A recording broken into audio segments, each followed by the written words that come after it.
This is seriously a huge, very huge issue, and every single state within the United States just learned how to kick a dead horse. And the biggest issue with this entire situation is that veteran dependents, specifically Gold Star family members, have been at war over in state tuition the past 3 months, which was ripped away without any sort of legislative process. That's the real issue at hand here. Free in state tuition for dependents of a 90% or 100% disabled veteran or a Gold Star family member, not to mention police, firefighters, and other first responders. All had their benefits ripped away in the dead of night starting on May 13th of 2024. So about 2 months ago. Now that situation sparked a gladiator type advocate who I have the privilege of having on this channel. Kayla will give you a synopsis as to what went down, start to finish, all the nuances in between that no one really saw what was actually happening except her and her team, and what's next as this issue is still on the table. Make no mistake, this was not a victory. Kayla Owens needs no introduction, and she has been on the channel before. Kayla, the platform is yours, and go ahead and take it away. Hey, Clayton, thank you so much for having me back. It certainly is a different landscape than the last time that we spoke. Oh, yeah. I think I'm just going to get started. I'll give people a brief history in terms of, the VMS STEP program. So that's the Virginia Military Survivors Dependents and Education Program. It's a program that's been around for almost a century, and it is designed to provide educational benefits to the spouses and children of 90 to 100% disabled veterans and Gold Star families in the state of Virginia. So this program has only expanded until May 13th of this year, at which point it was eviscerated in the budget. With 2 days notice, the budget came out on May 13th. It was May 11th. It was voted on May 13th. And basically the changes that were put in place rendered the program useless. It required last payer language, which would have required people to pay their entire expected family contribution first, which if anybody's familiar with the FAFSA this year, that was a complete disaster. But the other piece that's a problem is that it was trying to get people to pay Chapter 35 and other benefits first. So even if you had a Pell Grant, that Pell Grant would have been paid before the VMS STEP benefits would have gone into place. So for most people, the program was rendered useless. And at that point, we'd started to mobilize slightly before then. So I'll backtrack a little bit, but that was sort of day one for VMSTEP Friends. But this all started back in March. The Virginia state budget included some changes to this program initially, and those changes ended up being met with amendments from Governor Youngkin on May 17th. So I first found out about the program when my husband retired, actually, so about 3 years ago, and didn't use it initially because I have a young child. He's 4. So the idea of going back to college with at that time, 1-year-old was probably not something that was in the cards for me. But I thought, hey, this is great. Here's a program that I can use going forward. And we'd planned out the timing for when we were going to use it. So when I started looking at the program in March, I thought, hey, this is great. Let's get ready to use it. And when we were doing that, some stuff started popping up in the news. And I thought, this is a little bit strange. I thought this program was like good to go.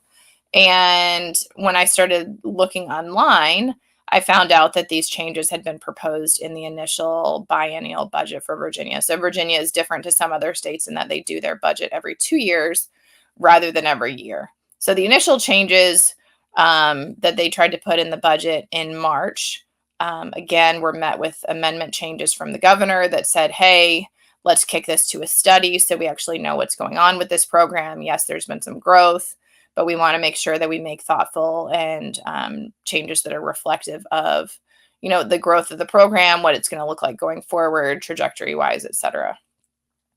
So when those changes were sent back, along with other amendments, the General Assembly said, nope, we don't like the budget at all. We're going to completely scrap it and we're going to start from zero. So when the new budget came out on May 11th, that budget included some really extreme changes. And those were the changes that I spoke about earlier in terms of requiring the FAFSA, expecting the entire expected family contribution, or I believe it's called student aid index, to be paid by the family. Pell Grants and those things would need to be paid by the family first prior to any tuition waivers being put into place. So we basically had 2 days. So prior to that date, we'd spoken to some legislators and are like, hey, this is a really important program. We need to make sure it stays in place. Virginia is the most veteran-friendly state, not only because they want to be, but because there's literally a compact in Virginia state law that states that Virginia is supposed to be the most veteran-friendly state in the nation. So it's not just somebody's perspective or opinion. So when everybody came to vote on May 13th, one of the initial problems that we figured out was that many of the legislators thought that the language that was going into place wasn't actually going to change the implementation or execution of the program. So it wasn't going to change how the program was utilized. It wasn't going to change how it impacted families. So as soon as we started breaking down and getting into the nitty-gritty for that, the legislators quickly realized, oh my goodness, this is not what we thought it was. This is not what we were told it was going to be. And oh my goodness, we also can't light item strike anything in the budget. So the Senate has the opportunity to do what's called a yellow sheet. So the Senate basically put something in place. And so there are a number of, I think all of the Republican senators actually put something in place and said, hey, we're voting for the budget, but we're also going to put forward this yellow sheet. And the yellow sheet's going to say, hey, we support the budget, but we do not support these elements of the budget. So all the Republicans did that. The House doesn't have that opportunity. So for the House specifically, they could not say that they didn't want a portion of the budget. I want to roll back there because you had mentioned something, and I want to clarify for myself. Whenever you said that legislators, what they were told actually, like they were told it wouldn't harm the program, but it actually did. Yes. Do you know who was feeding that information, where that source came from? Not necessarily the individual person, but was there an organization? Is there someone in the background that's feeding probably, I wouldn't say completely incorrect information, just kind of half truths or, selected truths, some would say. Do you know where that information came from?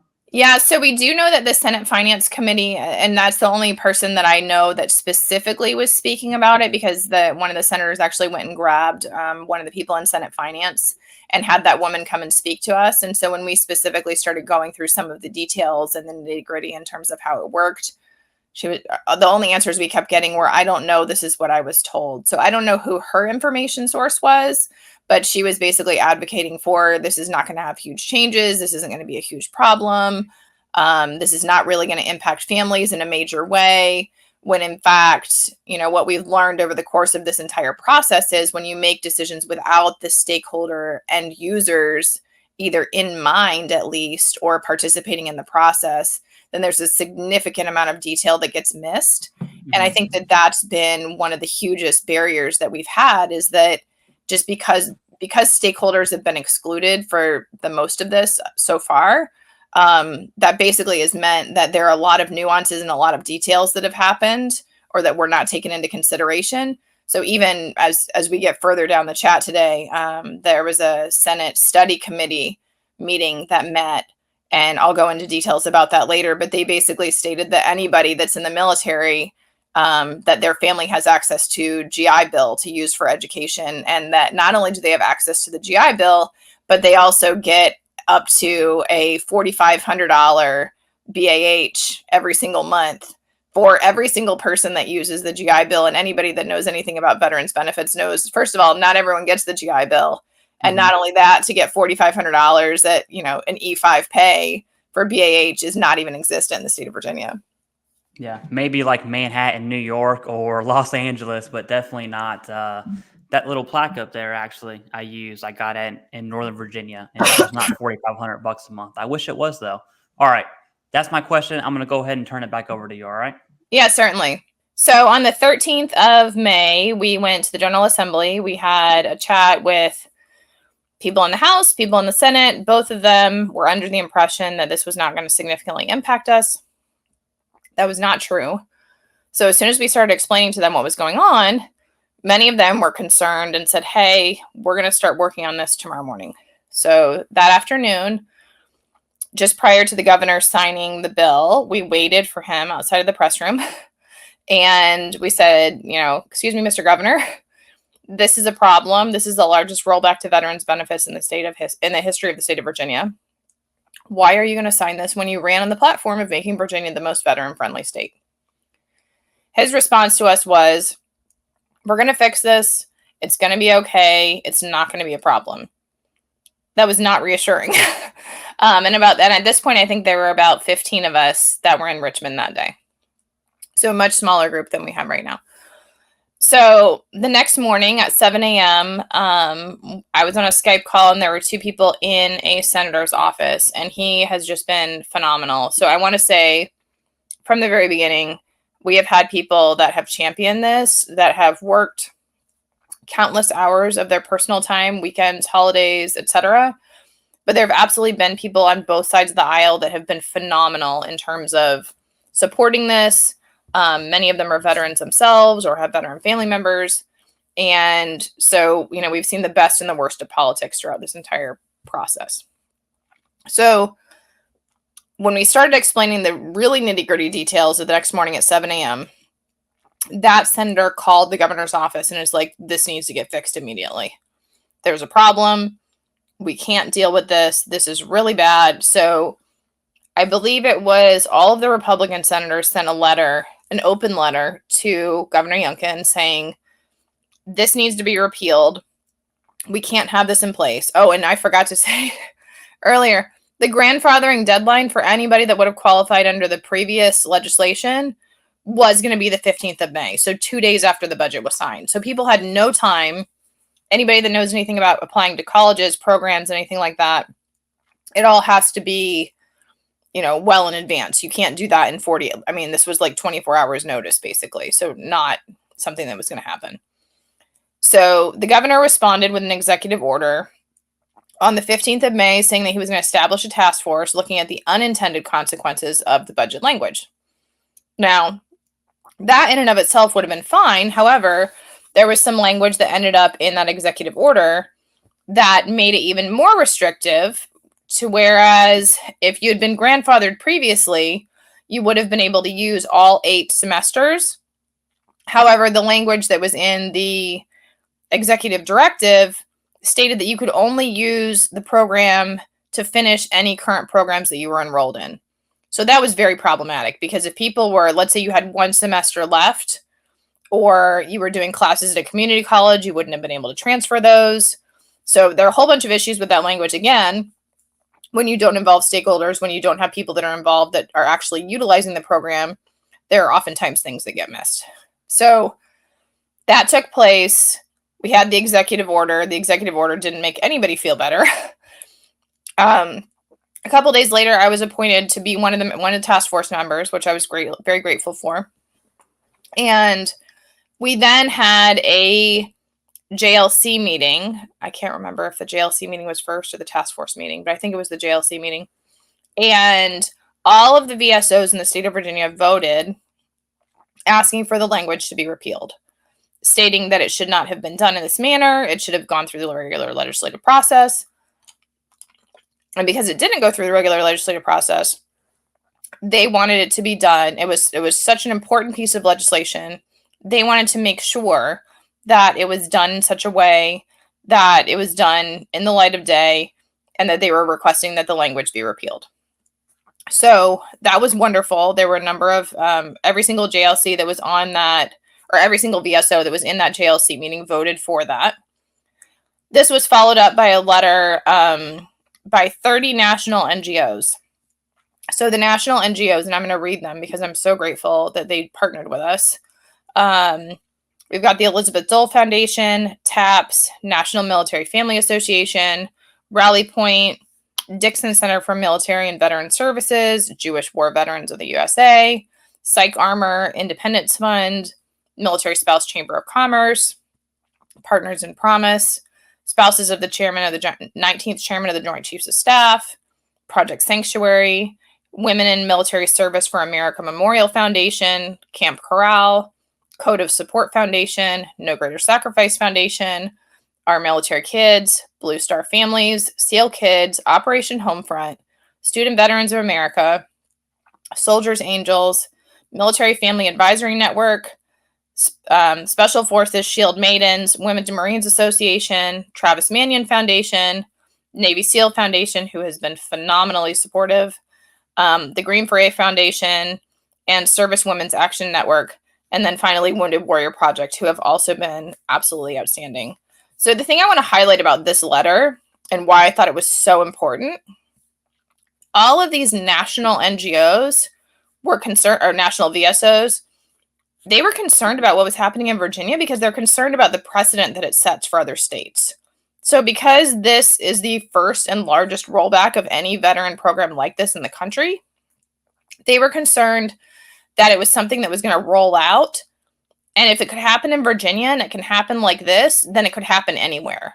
And they were so concerned that they partnered with our little grassroots effort, which basically has gone from, like I said, 15 people to 3,000 people in a matter of 3 months.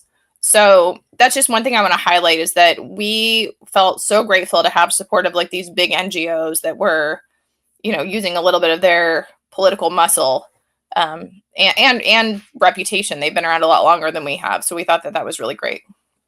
So then we had a task force meeting, and the task force meeting took place in Richmond. I believe there were 42 people that spoke. So the purpose of the task force meeting initially was just to hear what veterans and their families had to say in response to the legislative changes, in response to what had happened. And it was one of the most humbling experiences of my whole life, listening to, you know, every family has their own unique perspective. I'm a military brat. I'm a military spouse. I have 6 years of my life that I haven't had TRICARE. You know, you hear and see a lot. And I don't think there was a dry in the room. I brought my own box of tissues. But just the bravery that so many families and children and people had, just pouring their hearts out, saying like, this program is incredibly important to my family. My kids won't be able to go to college if we don't have this program. We haven't saved money for college because we were told this program was in place, and this benefit was in place as a thank you for our service to this state and to this nation. So that was incredibly important. The one thing at the task force that was a little bit problematic was that one of the people that was on the task force actually made a comment that they didn't want people repeating themselves, and that they didn't want people to get too emotional. And that if they could just kind of hurry up for the sake of time. And then there was someone else that was also there that said that they were going to have to leave so that they could go to some type of family event. But there were a number of people that particularly, there were several Gold Star families that were pretty insulted by that, being like, you're going to leave this early so that you can go to something with your family. Well, guess what? Like, we don't have our family here. Question for you on that. And if you don't want to reveal the name, that's totally your prerogative. Mm-hmm. But was it a politician? Was it a national level organization? What type of people? It was a political appointee. Okay. That sucks. It does suck. And I hope that wouldn't happen, right? Yeah. And it was, I think that, you know, military spouses are not ones to mince words. So the very first person that spoke after he said that, and I've revealed the gender, but the very first person that spoke after that person said that was basically said, I am going to tell you my entire story, and the person behind me is going to tell you their entire story, and the person behind them. So there were a number of people that continued to bring it up.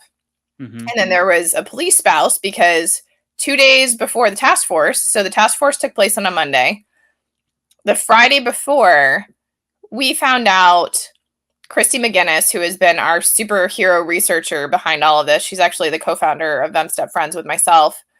She figured out that first responder families were also impacted. So not only did this impact education benefits for disabled veteran and Gold Star families, it impacted line of duty death survivor families too. So we only found this out like 48 hours before the task force. By the grace of God and just sheer willpower, we cold called Fraternal Order of Police, Professional Firefighters Association, and these guys have been amazing. They like came on side of us. We back blue. They came alongside us right away and are like, what in the world? This is like one team, one fight. We are going to get rid of this. This is insane. How did this happen? So one of the ladies that I remember specifically from the task force said, you know, I'm a teacher. I'm going to keep repeating myself in terms of what happened to me, because this is something that you need to hear over and over and over. And if you hear it over and over and over, that's how you're going to learn. And so I just thought that was really powerful that somebody had the balls to say that. And I thought it was great. I want to recap something, and feel free to correct me if I'm wrong or steer me in the right direction. But pretty much what happened is on May 13th, through legislating through the state budget, which, by the way, shouldn't even exist, okay? Legislating through the state budget without talking to the Department of Veteran Services of Virginia, without talking to VFW, without talking to the actual stakeholders and those affected, through the budget on May 13th, which is kind of under the cover of night. All this stuff was passed to include not just disabled veterans, but Gold Star family members, but fallen police officers, firefighters, first responders, and all those benefits were cut. Is that a correct statement? That is a correct statement. You know what's ironic? I mean, we find out all these crazy things over the course of how this has happened. But so that was actually Police Week that they signed that into place, and then it was right before Memorial Day, and it was during National Military Family Month, and then you go into June, and June is PTSD Awareness Month. And I mean, you really couldn't have timed it that way had you planned it, but it was just very ironic when we started figuring it out and putting all the pieces together. It was like, oh my gosh, did this really happen? Did they really vote to get rid of this benefit during Police Week? And I genuinely don't believe the legislators understood it. So whoever put it in place, either they didn't understand it. I don't believe they intended to include them. However, you know, when you make hasty decisions without any forethought or background research or involving stakeholders, then and you're careless, those types of things happen. Yeah, they're supposed to be. I don't want to get too hardcore right now, but I will say this.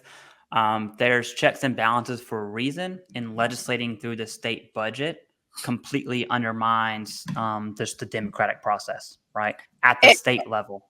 It's insane. It's insane. It totally undermines the legislative process. And the problem with that is that the system is there for a reason. Our democracy was built to have checks and balances. We have a constitution and a Bill of Rights and amendments for a reason. And ultimately, the reality is these legislators they derive their power from who? The people. So I'll mention this a little bit later again, but it's just very interesting that, you know, all of this happened and we were told later that it was intentional.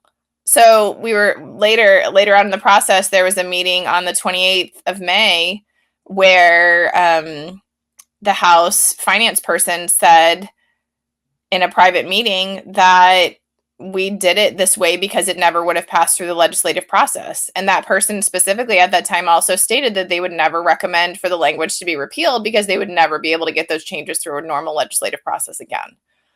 And so there have been all of these kind of interesting data points across the way that this has happened.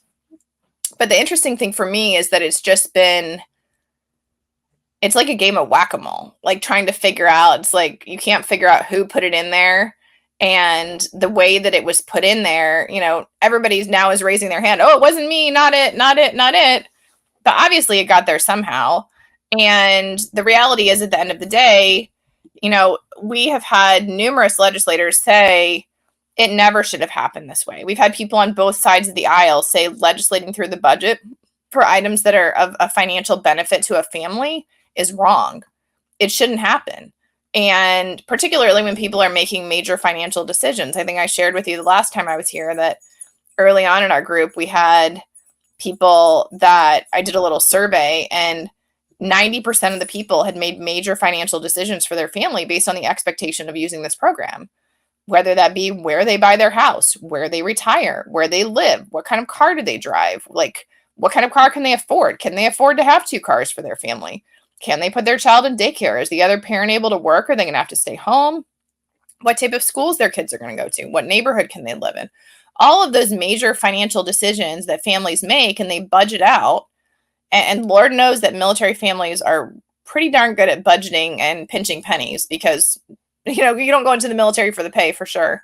But I think that all of those things are truly important in terms of taking into account decision making. So when you yank something out by legislating through the budget with 48 hours notice, and then what about people that had not yet met the 5-year residency requirement that is needed to be able to utilize the program? What if somebody's been here for 2 years and they retired 2 years ago, but they still have 3 years to go?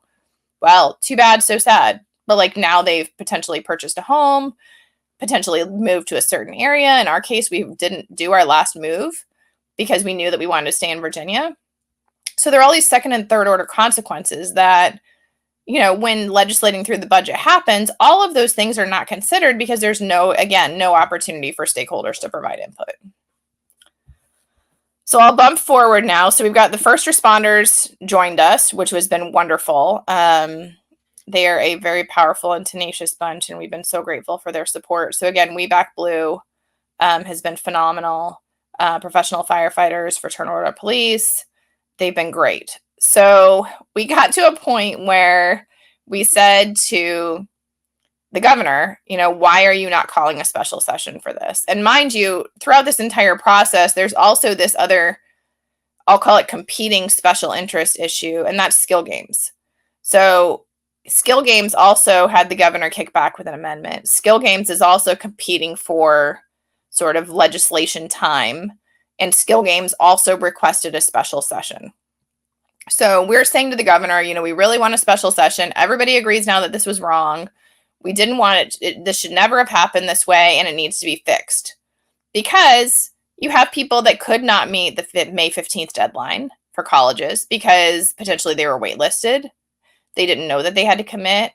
Community colleges don't have a formal commitment process. So if nothing more, the language needed to be repealed to get rid of the grandfather clause and for people to be able to start over and say, if we really want to look at this program, let's start over, get real data, real information. So the governor finally called a special session. And so he sent out a message on a Monday and said, we really need to have a special session. And I'm going to request that the House or the Senate come back on their own, or I will tell them that they have to come back.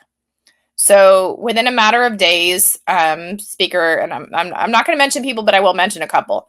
Speaker Don Scott specifically said initially, I'm going to come back and I'm going to fix this. And he committed the House well before the Senate was even close to being on board. And he's a veteran himself. So I think he understood the importance of repealing it. He wanted to make sure that it was done properly. He wanted to make sure that, I think a lot of people believe that there are changes that need to be made. But the reality is you have to do it from a clean slate. You can't say, oh, we're going to leave this other language in here, and then we might fix it, and then we might go back and forth. You just can't do it like that. And quite frankly, a lot of trust had been broken. So Speaker Scott said he was going to come back. And then the Senate said that they were going to come back too. So Louise Lucas, who is the president pro tem of the Senate and the head of the Senate Finance Committee, she said, we're going to go back and we're going to fix it. Well, we're going to go back and we're going to fix it didn't mean the same thing in House and the Senate. So on the 18th of June, the Senate came back. There was a bill that was put into play. It was co-chaired by Senators Reeves and McPike. And I'm going to mention them because Senator Reeves is a Republican and Senator McPike is a Democrat. So it was a bipartisan co-chaired bill. And this bill had majority support. So more than half of the Senate had signed on as co-sponsors to the bill. So that's really important. After the House committed to come back, the Senate said that they wanted to come back, but they didn't want to do a full repeal. They only wanted a partial repeal. So Don Scott in this House said full repeal. and that they would change things next legislative session. Senator Lucas said, no, we only want to repeal for Tier 2 and Gold Star families. So Tier 2 is combat. So what she didn't recognize was that in repealing part of the program and not all of it, the people that she was actually excluding by keeping Tier 1 out of it were women and minorities, mainly, but not entirely. So women didn't enter combat until between 2013 and 2016. So officially it was 2013, but they weren't fully integrated until 2016. So women were excluded. People that had died in training accidents were excluded. People that had been injured in training accidents had been excluded. And anybody that had been injured, if they had been injured on a base, potentially in a combat zone, could also have been excluded. So there are people in our group that are considered Tier 1 that have injuries from a combat zone, but because they were on a base, like there's some nuances there. Anyway, so she, on the 18th of June, this bill that was there was a bipartisan bill from Senator Reeves and Senator McPike. Bipartisan bill, Senator Reeves is Republican, Senator McPike is Democrat. Majority support, more than 20, so the Senate is 40 people. More than 20 people had signed on to this bill. And Senator Lucas refused to push the bill out of the Senate, out of Senate Finance Committee. So everybody left that day with nothing. Basically, they said, this is it. We're not going to pass this bill. So what did that mean? That meant that the House had to come back. So the House was already scheduled to come back on the 28th of June. There are more people in the House. There are 100 people. So they weren't able to commit to come back prior to the Senate. So what Senator Lucas did say is she said, I want to create a study committee. And her study committee, the first meeting date and time just happened to be the exact meeting date and time as the House vote. So the House came back on the 28th of June at 10 a.m. And the Senate Study Committee first met on the 28th of June at 10:30 a.m. So the House came back. There were, I can't remember if it was 97 or 98 people had signed on as patrons to the bill prior to the vote. Now, there were people that weren't able to be there, so I think the final vote was like 92-0 or 91-0. It passed with total support from the House in terms of a full repeal. And other than the speaker, I believe, made some comments to the effect of other than anything that's like supporting puppies, there's usually nothing that has that many co-sponsors on a bill. So that was pretty exemplary. And we were very grateful for that. And we were very proud of the House. We're like, that's awesome. Like, everybody's agreed that this was a problem. They're all trying to fix it. This is wonderful.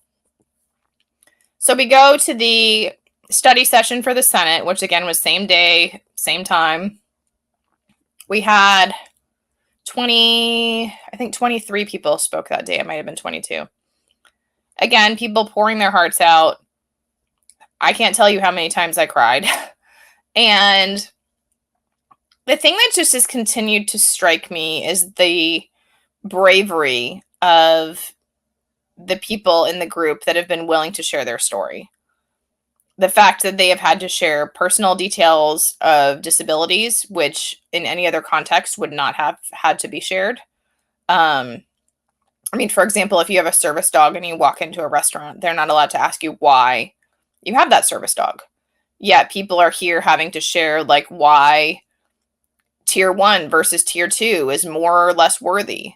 Why, why are they having financial difficulties? Why do they qualify for a full Pell Grant because their family doesn't have the financial means otherwise?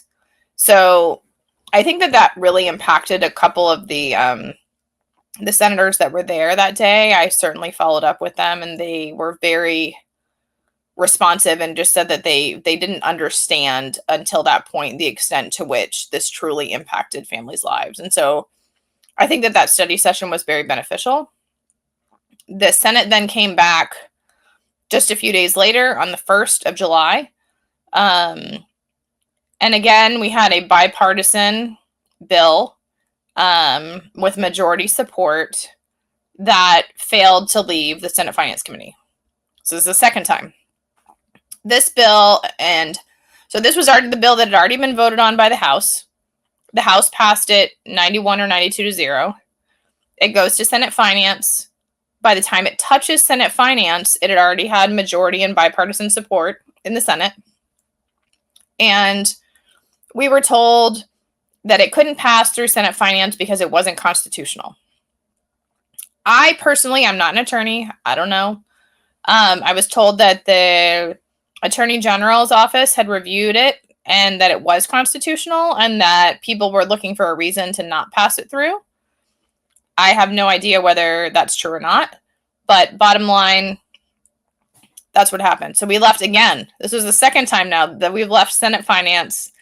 Nobody had a bill passed. We had the opportunity to have things fixed, resolved that day. Not fixed, not resolved. So I think a lot of people left really defeated, particularly those that had kids that are supposed to go to school in the fall. They're thinking, we had a solution. We had bipartisan majority support to pass this bill today. Yet because Senate Finance did not vote it to the floor, it couldn't be resolved. So again, now remember, all these times that we're coming back, this is all taxpayer dollars. So every single time that the Senate comes back, every single time the House comes back, this is all money that the state is paying to have these people come back. Yet again, they get a per diem, there's certain fees that are associated with it, etc. So waste, fraud, and abuse at its finest.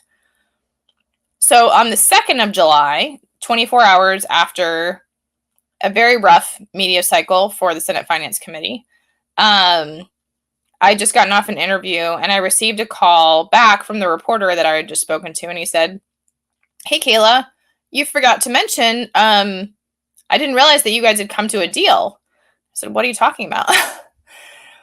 And they said, "I just heard that there's been a deal reached and there's going to be a full repeal." And I said, "Well, that's very surprising because I haven't heard anything from anyone." And at this point, I had pretty regular contact with leaders on both sides and then within the governor's office as well. So within the next hour or so, I started getting phone calls and was told there's going to be a full repeal. There's going to be $90 million attached to it. And we're going to come back. We don't know a date yet. A couple days later, I was given the date of July 18th. So then that brings us to this last week. So Thursday, we all showed up.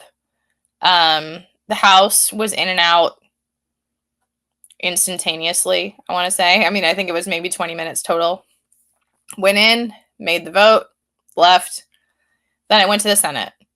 The Senate went back and forth for a little bit. Had to go through Senate Finance again. We spoke at Senate Finance. I made a speech specifically talking about legislating through the budget, how it was wrong, how even though this is passing today, you know, everybody is thinking that this is a win, this is a victory, it should be a victory speech. I was a little more skeptical.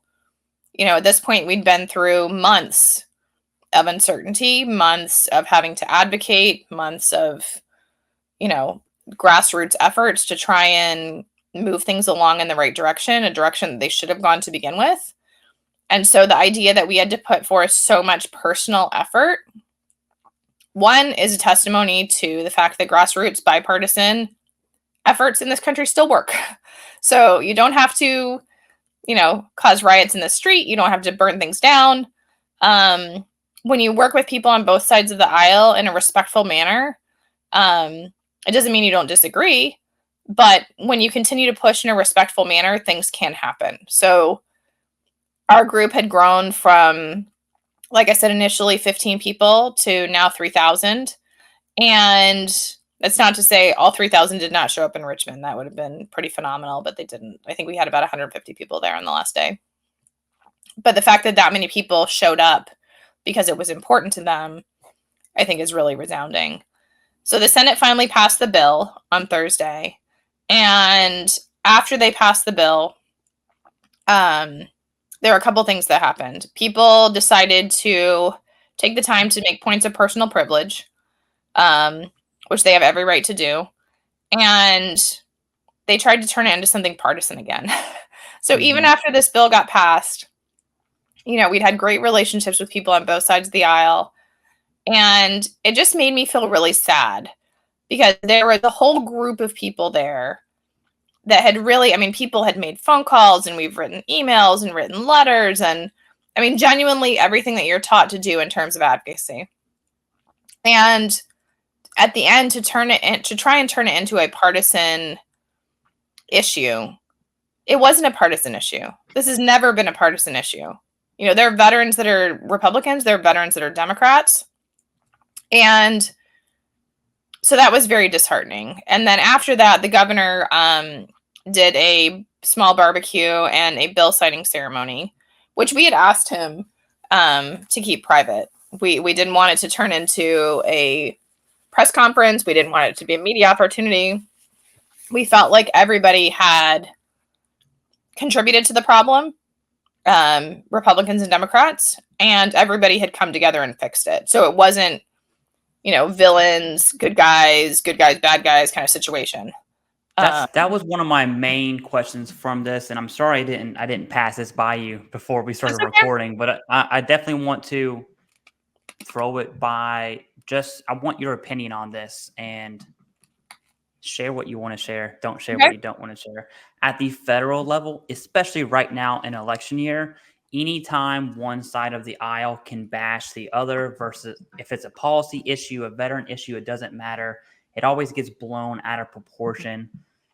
Would you say did you see some of that happen at the state level that, hey, although the House, mainly Republican in Virginia, did pass that and it was bipartisan, was there a Republican Democrat style saying, well, the governor's Republican and he signed the bill, he signed the budget? What did that look like just from your perspective? There was a lot of back and forth, honestly. And I think if I'm being honest, after the 1st of July, when the Senate Finance Committee failed to pass a bipartisan majority supported bill for the second time, there were Democrats who were running for federal seats who called out some of the senators. And it turned into a pissing match on Twitter between some of them. So within their own party. And the other interesting piece is that the House is controlled by Democrats. The Speaker of the House is a Democrat. Mm-hmm. He didn't waver from the beginning. He made a decision. He said, we're going to repeal it. We'll work on it next legislative session. No big deal. So it was interesting to me because the House in particular, I felt like there was bipartisan support. That never wavered. That wasn't really a question. But then on the Senate side in particular, I did feel like there was more of that sort of like bipartisan, one party blaming the other party. Even on when I gave my speech on Thursday, Senator Lucas said, this is Governor Youngkin's fault. He did this. He put it in initially. It's like, well, respectfully, we've been here twice. And as head of the Senate Finance Committee, these two bills that had my majority bipartisan support never made it to the floor. So, if he made the problem and you really want to make him look bad, because that seems like something that, you've talked about on Twitter, that you don't like him very much. If you wanted to perpetuate that, what would be really great would be if you passed this and you became the hero, right? So by the time we got to last Thursday, my comment was very much that both parties are responsible and both parties need to not legislate through the budget. Mm-hmm. And there was definitely one party that was more inclined to say, we messed up, but there were absolutely people on both parties that said, we made a mistake. We need to fix this. And it was wrong. And so we heard that from Democrats. We heard it from Republicans. And so I think some of the people that are sort of more seasoned in terms of trying to do the finger pointing were the ones that engaged in it more. I felt like some of the younger senators were less likely to. But the reality is, for us, like for me, integrity is really important. So if you make a mistake and you say, hey, we messed this up, we're going to fix it, I got your back. Like, I'm not going to throw you under the bus. Like, we're not going to get into a fight. Like, how can I help you to fix this? Like, I understand this program now as it is. I understand some of the nuances. I understand some of the challenges. Like, how can we partner to fix this? And there were some people, I think the most disingenuous thing for me was the two people that spoke after the bill had actually passed, was being moved on to the governor. The two people that got up and spoke and said how much their party loves veterans and how much their party supports veterans are two people that didn't respond to anyone. They never made a statement about VEMSTEP before the 18th of July. One of the people, their office stated that they did not receive a single email. However, we know that's absolutely not true, because at one point we actually forwarded them 25 emails that we had been copied on to our business email. And so we knew that everybody had received information from our group, whether we were doing mass email blasts, whether we were doing phone calls. So it was very disingenuous to have those people stand up and say, we love veterans, we support this program. And it's kind of like, oh, wait, like literally almost every legislator in the state of Virginia has made some kind of statement about this particular program at this time. And those two people in particular had never done that. Mm-hmm. So I'm hopeful that going forward, there can be a different type of relationship or a different dynamic with those individuals in particular. But certainly people on both sides of the aisle have been very communicative. I mean, it's been surprising for me personally, just because you see individuals that genuinely continue to stick their necks out, even through that partisan pressure that you're talking about. So we know that there were people that were pressured by their party. We know that there were people that were told, no, you can't, we don't want you to support this. We want you to stick with the party line. And I think that one of the reasons that this was actually successful from a grassroots perspective is we really tried to be, we're not partisan. Like, we didn't support one party or the other. It was, what is the principle here? What are the fundamental beliefs about how things should happen, about how government should function? What does our Constitution say? What do our Bill of Rights say? Like, what are these guiding principles, and what do they say about how things should be carried out? And because we know that it wasn't carried out in line with those guiding principles, mm-hmm. I think that's been the most effective and the most important element to keep focused on going forward. You know, we still have concerns about data. We still have concerns about programmatic changes. We still have concerns. So now there's the Senate study group, there's the governor's task force, and then there's also a JLARC. So JLARC is kind of like the study group, the research group for the state of Virginia. So there's 3 simultaneous studies now that are going to happen about this program. Now, only one of them formally has stakeholder involvement, and that's the governor's task force. The Senate study has said that they will listen to stakeholders, but we don't have any formal process or any formal role with that. So the next concern, obviously, is now we're going to have potentially 3 sets of recommendations for what to do going forward. So that's a whole nother ball of wax. You know, I'm hopeful. So when I said that, you know, we've made progress, we have absolutely made progress. Does it mean that it's over? Not even close. So I have 2 more questions for you, and sure. I'm gonna reverse the order here just because we're on it. To your VMS Dep group, if you have a message to them on what's next, what would you say? What does the advocacy stop? We have studies happening, so it's still, what that implies to me is it's on the chopping block, right? You wouldn't have a study for something that you weren't going to touch. And so what's next? Yeah, I think that that's definitely, I mean, we have a great group of people. I mean, I didn't plan to do this. I've never done any advocacy in my life. So this has been, I feel like, a spiritual appointment in some ways, because I've never spoken in front of a crowd. I've never been on TV before. Like, this is not something that as a YouTube podcast, this is not something I've aspired to do with my life, but it's certainly something that I feel very passionate about, and something that I hold near and dear to my heart. So it's been an absolute honor to work with so many people who are not only brilliant, but dedicated and tenacious and creative. And So to my group in particular, I first of all, I want to say thank you. Thank you for trusting me. Thank you for having my back. Thank you for answering the phone at ungodly hours to brainstorm through whatever emergency crisis got called into me in terms of what the next steps are going to be. Thank you for remaining civil for the most part. Thank you for remaining nonpartisan. I think that those are, again, the reasons that we've been successful. But in terms of next steps, I think the two things that we need to continue to focus on are going to be transparency and accountability. And so what does that look like?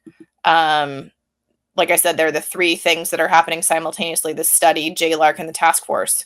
Transparency means that we need to continue with the FOIA requests. Some of my FOIA requests have been denied. There are other mechanisms by which I can use to try and get that information. I certainly intend to pursue that. So we need to continue to get data. We know that the data is wrong. So we know that there is data that is still out there that is not being used accurately. Even now that there's funding tied to this, it's very easy for universities to say, oh, well, this VMS step person, their tuition is $14,000. But for example, if you also have a tuition scholarship, or if you're getting tuition money from somewhere else, then for that individual, their VMS step portion might be less. So what we really need in place is we really need a transparency and accountability system that makes it easy to audit individual students that are utilizing this program. And quite frankly, the colleges and universities should have to prove the exact amount that each individual student is using. So I think that's number one. And this needs to remain there. This, from my perspective, transparency and accountability are the focus forever. Like, that needs to be the focus indefinitely. The transparency piece also plays into, I personally, and several people disagree with me, but I would very much like to see a bill passed that does not allow benefits to be legislated through the budget again. This is not the first time that it's happened. I don't think it's the last time it'll happen. Certainly, it's something that the state of Virginia uses for things that are potentially contentious like this. Do I think that the people that put it in believed that it was going to be as big of a deal as it was? No. I think they thought they were kicking an anthill and they got a hornet's nest. So the reality is that we do need to stay watchful. We do need to stay mindful. In terms of those three study groups moving forward and the potential for obviously varying results and varying recommendations, we need to stay vigilant. We need to stay participatory. We need to use our voices to say, here's an example of why this particular recommendation will not work. Or here's a recommendation for, you have this recommendation that says X. That's not going to work in this instance. It could be written in this way, or it could be changed in this way. So I think that we need to be respectful and participatory citizens as well. I think that, this idea of like citizen advocacy really does work. And so I think moving forward, again, transparency, accountability, being respectful, being there. I saw Hamilton in London last week, so I'm just going to throw it out there. But like I was quoted in an article the other day, but like, the room where it happens. People you need to participate. If you're not there, stuff's going to happen. You're not going to know how it happened, and you need to be there. You need to show up. I haven't dealt with politics in any way, shape, or form. I've never campaigned for anyone in my life. I've voted, and that's about it. I am going to be a completely different citizen of this country as a result of this experience. And I think that that's true for most of the people in my group too. I think that we really understand now, every single vote matters. Every single politician, good or bad, was voted in. So if they're not good and you want to campaign against them, that's great. If they're great and you want to support them and you have personal stories to support them with, use your voice. And I think that there's so many people that are just completely disenfranchised by politics in general that they don't know how to get involved. And I think that that's part of the problem. So one of the things that we've really tried to do is give people specific tasks. So it's like, okay, hey guys, today we're focusing on, this is closer to the beginning, but like today we need everybody to call your representative and say, we want a special session. This is why we want it. This is why it's helpful. This is how it's going to benefit you. Take 5 minutes out of your day.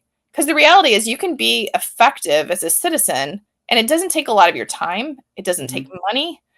So this is not something that, only the people that have big pocketbooks can influence politics. That's absolutely false.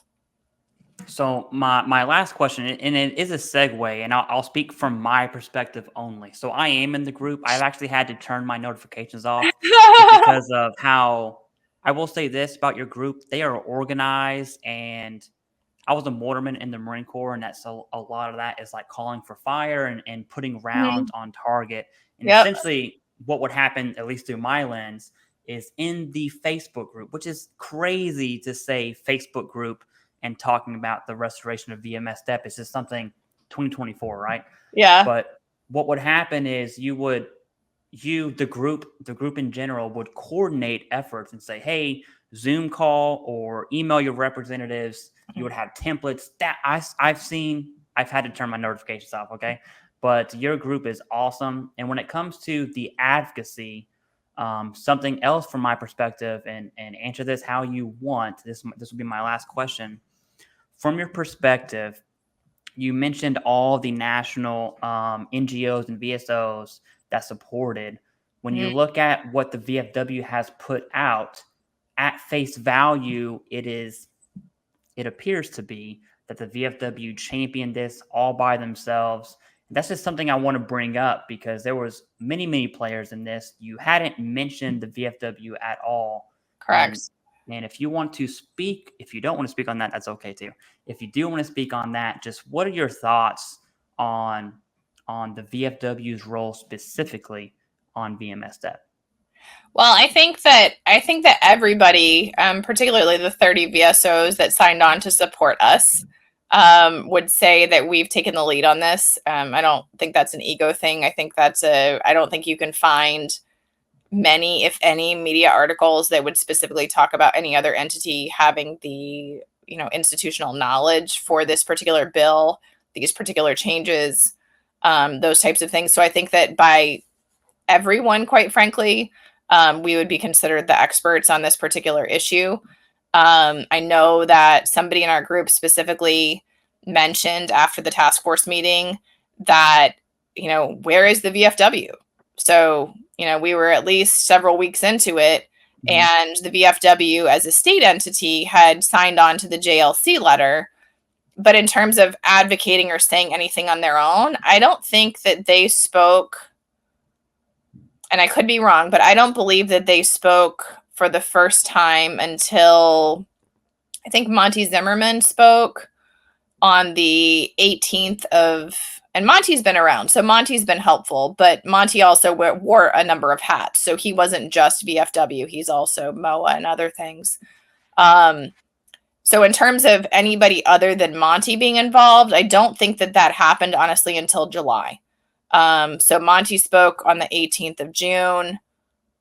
That's not true. Somebody from the VFW spoke for the first time on the 28th of June. So to say that the VFW single-handedly fixed this issue, I wouldn't say that was a true statement at all. Have they been supportive? Absolutely, they have. Have they been supportive from the beginning? No. I don't think they understood. And I don't think it's their own fault. I think they genuinely didn't understand how this was impacting families. They were there on the 28th of June. They were there again on the 1st of July. And they were again on the 18th of July. But there's certainly a lot of stuff that happened prior to that. So, at the end of the day, like, everybody wants to be the mother of success. For sure. So I think that there's that challenge. And we've certainly had that challenge, even with other individuals in our group. Everybody's, I did this, or the reality is it doesn't matter who did what. Like, we got to the end result where we got. Everybody that's been, quote unquote, making the sausage is well aware of the other faces of all the people that have been there and who's been there all along. So I'm not going to pass judgment on any of that. But, we asked the VFW to be supportive early on. We tried to get them involved earlier. Monty was around, but beyond Monty, unfortunately, I certainly wouldn't say that the VFW was the sole entity that made this happen. And the letter that came out from the 30 national VSOs certainly stated that they were happy to partner with us. Elizabeth Dole Foundation put out a statement on the 28th actually, I think not after the 28th, after the 1st of July or 2nd of July, saying, we're cautiously optimistic moving forward. The VFW immediately declared it a victory. I didn't want to declare it a victory because we'd been yanked around so much that I was very concerned about that language. Even today, I still don't think I'd use the word victory. I would say I'm cautiously optimistic. Do I believe the program's still on the chopping block? Absolutely. Do I believe we need to be vigilant? Absolutely. Do I believe that we need to continue to demand transparency and accountability? 100%. Do I think we need to be forceful and in requesting that this never be legislated through the budget again, or any other benefit for that matter? I mean, there's other vulnerable groups that have benefits that are held by the state as well, and I don't think anybody should be put in this position. We were very fortunate that we had a very dynamic group that came together and was able to mobilize. Other facets of society may not have that. And, as a person and as a family, my goal in life is to always leave things better than where I found it or how I found it. So I'm genuinely hopeful that we can in some way, I realize legislating through the budget is probably going to happen forever, even though it's not supposed to. Yeah. But if it can be changed so that benefits that families rely on financially are not dealt with in that way, I think that would be a huge one. Well, Kayla, I want to thank you for just taking your time, not just for this show specifically, but the last 3 months and the future of your advocacy drive. It definitely motivates me. I can tell you that. And even not from the TheCivDiv, but from my family to you. I have 4 kids, and so I'm in Virginia. This personally affects me. 4 kids. All I see is dollar signs on all 4 of them. And so seriously, thank you very much for everything that you and your group has done. And thank you for coming on to the channel. I definitely appreciate that. No, thank you, Clayton. You've been a champion since day one, and we're grateful for everything that you've done as well, just in terms of keeping people updated in terms of what's going on. That was our biggest challenge at the beginning, honestly, is that here we are, this grassroots no-name group, trying to get media attention, trying to get how do we get the word out, because we didn't know everybody that was using this program. We had no way to access the list of all the users and say, hey, by the way, your benefits are going away. Were you aware of this? And so just being able to get the word out has been incredibly important. And, I think that people like you being willing to say, hey, this is a problem. People need to look at what's going on in Virginia. If this is going to happen here, it can happen elsewhere. I think that's something that, veterans need to watch out for each other. And I mean, I think that's ultimately, the idea that no one's left behind is a really important concept. And whether that's for benefits or other things, I think that's one of the strongholds of the military community that we need to continue to push going forward. Absolutely, I agree. And last person I want to thank you, send a thank you to is actually Jason from Veterans Info Tap. If you remember, you were sitting where I'm sitting at.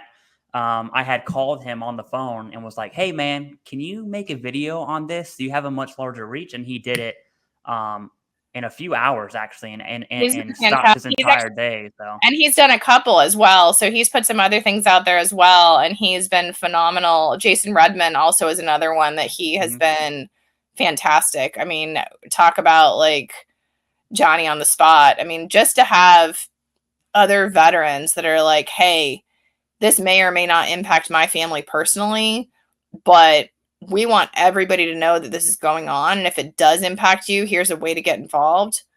I mean, we were having people even the end of June saying, oh my gosh, I'm sending my kid to school this fall, and I had no idea that this was happening. I mean, you don't know what you don't know. You don't know what you don't know. And half the time people thought when I was calling the first responder organizations, I literally came up with this, I would have to start talking to people and be like, okay, are you sitting down? I need to ask you not to hang up on me. Can I please have 5 minutes of your time? I'm going to explain this. I'm going to send you an email afterwards that's going to support the fact that all of this is true.